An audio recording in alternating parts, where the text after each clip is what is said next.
আপনার ফেসবুকে সফল হওয়ার স্বপ্ন। আপনি একজন পরিশ্রমী মানুষ, আপনি অনেক কষ্ট করছেন, আপনি দিন-রাত শ্রম দিয়ে এই ফেসবুক, ইউটিউবে দাঁড় করানোর চেষ্টা করছেন নিজেকে। যে আমি নিজেকে এখানে সফলভাবে দাঁড় করাতে চাই। আমি এখান থেকে অনেক, অনেক টাকা ইনকাম করতে চাই, নিজে চলতে চাই, পরিবার চালাতে চাই, বাড়ি-গাড়ি করতে চাই। আপনার এই স্বপ্ন সত্য হবে কিনা?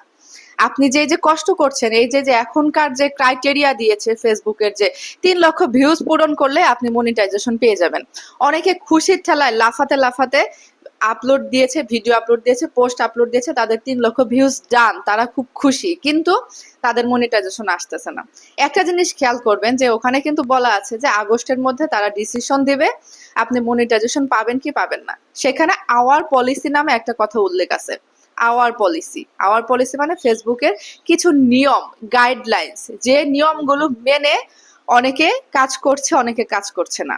এই যে যারা খুবই তাড়াহুড়া, যাদের মানে এত তাড়া, আমি এখানে মানে একদিনে ভিউজ পূরণ করে 2 দিনে মনিটাইজেশন নিয়ে নেব, 3 দিনে আমি বড়লোক হয়ে যাব, ঠিক আছে না? এমন ধরনের চিন্তা অনেকেই করেন। অনেকেই চিন্তা করে বিভিন্ন গ্রুপগুলাতে ভাড়া নিয়ে সেই গ্রুপগুলাতে ইনঅথেন্টিক উপায়ে কি করেন, তাদের এই ভিউজ গুলো পুরা করেন এবং একটা ভিডিও আপলোড দিয়ে অমক তমক নানান জায়গায় 14 গোষ্ঠীর কাছে শেয়ার করেন। এই শেয়ার করার ফলে কি হয়ে যাচ্ছে, আপনার যে তাদের যে ফেসবুকের পলিসি আছে সেই পলিসিটা আপনি ব্রেক করছেন, আপনি কখনোই মনিটাইজেশন পাবেন না। কারণ ফেসবুকের নিয়ম এখন খুবই কড়াকড়ি। তারা এখন মানুষের বদলে সেখানে এআই বসিয়েছে। এআই বিন্দু মাত্র ভুল কিন্তু ক্ষমা করে না। এই যে রিসেন্টলি আপনারা দেখেছেন অনেক বড় বড় মিলিয়ন পেজের কি হয়েছে, মনিটাইজেশন, রেকমেন্ডেশন সাসপেন্ড। তাদের এখন মাথায় হাত, তাদের এখন নাকের পানি চোখের পানি একসাথে হয়েছে। আমার অনেকগুলো পেজের ভিতর থেকে আমার একটা পেজ, যেটা বড় পেজ ছিল মোটামুটি, সেই পেজেরও একই অবস্থা। তাহলে আমি কি ভুল করেছিলাম? আমি কোনো ভুল করিনি। সেটা ছিল ফেসবুকের ফিল্টারিং এর মধ্যে পড়ে গেছিলাম, ভুলবশত আমার পেজটা চলে গেছে। সেটা ফেরত আসবে কিনা আমি জানা নাই, হয়তো আর কখনো ফেরত নাও আসতে পারে।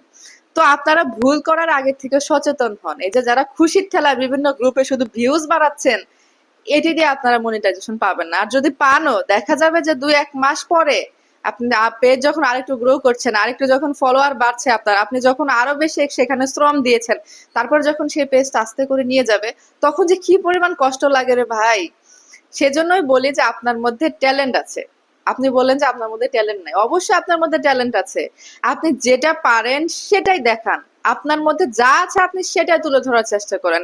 অন্যের স্টাইল কপি করে নয়। আপনার মধ্যে আল্লাহ তাআলা যে ক্ষমতা দিয়েছে, কথা বলার ক্ষমতা, কাজ করার ক্ষমতা, আপনি যেটাতে দক্ষ ঠিক সেই জিনিসটাই দেখান। কারণ এখনকার মানুষের চেয়ে মোবাইলের সংখ্যা বেশি। প্রত্যেকের হাতে হাতে 2টা করে মোবাইল।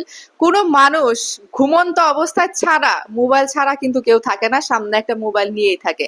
আপনি সামনে বসে যে কথাগুলো মানুষ শুনবে না, আপনি যদি মোবাইলে বলেন সেই কথাগুলো কিন্তু মানুষ শুনবে। সো আপনারা সেই সুযোগটাকে কাজে লাগান। আপনি যেটা পারেন সেটাই তুলে ধরার চেষ্টা করুন। অর্গানিক উপায়ে মনিটাইজেশন পাওয়ার চেষ্টা করুন। অবশ্যই আপনি মনিটাইজেশন পাবেন, এখান থেকে ইনকাম করতে পারবেন এবং আপনার স্বপ্ন একদিন সত্যি হবে, যদি আপনি আপনার লক্ষ্য স্থির রাখেন এবং সঠিক উপায়ে কাজ করেন। এটাই হচ্ছে আসল ট্রিক্স, আর কোনো ট্রিক্স নাই। তবে 2 মাস অপেক্ষা করেন, দেখেন যারা অথেন্টিক উপায়ে এই ভিউজ পূরণ করেছেন তাদের অবশ্যই মনিটাইজেশন আসবে।